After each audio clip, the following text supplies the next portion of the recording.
तेणु दुर्वासा ऋषि आज प्रभु को प्रशंसा करुछंती, द्वारावती पुरर प्रशंसा करुछंती। एथर समस्त ऋषि माने, समस्त मुनि माने, समस्त बालखिल्या गण माने, समस्त पट शिष्य शिष्य एमाने कौटी रहिबे, केमिति रहिबे, सेमानकर समस्त आसन व्यवस्था करि दैछंती प्रभु। समस्ते एथर खाद्य पान करी निज निज गृह उपविश्य करिछंती। यही समय मुदुसुली आसी पहुँची जाइछंती। आ मुदुसुली प्रणाम जनाउछंती, हे प्रभु मोर प्रणाम घेना करंतु। पचारुछंती प्रभु श्रीकृष्ण, हे मुदुसुली कौन वार्ता नहीं आसीछ? तेणु मुदुसुली कहउछंती, हे मणिमा, हे प्रभु आज एक खुशीर खबर मु नेइकरी आसीछि जे आज रुक्मिणी पाक स्पर्शन हेले।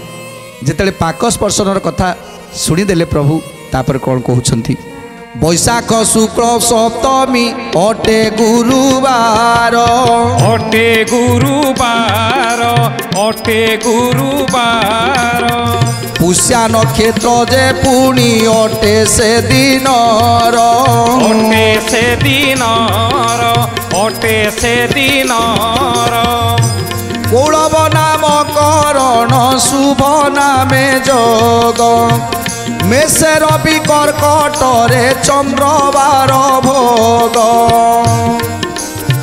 सानंद नामरे संवत्सर शुद्ध काले, संवत्सर शुद्ध काले, संवत्सर शुद्ध काले, सिंह लग्न भोग द्वाविंशति दंड बेले, सती दंड बेले, सती दंड बेले।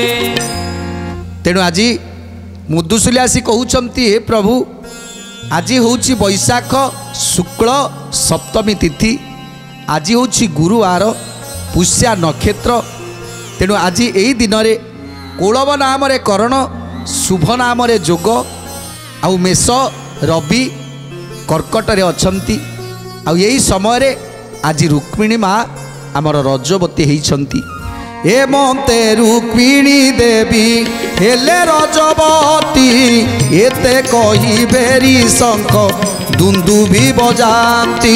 गोविंद माधव कृष्ण श्री मधुसूदन, गोविंद माधव कृष्ण श्री मधुसूदन, राम कृष्ण श्री अंगरे हलदीर पानी, कुतूहले दासी माने निउडिले आनी, कुतूहले दासी माने निउडिले आनी, कुतूहले दासी माने निउडिले आनी।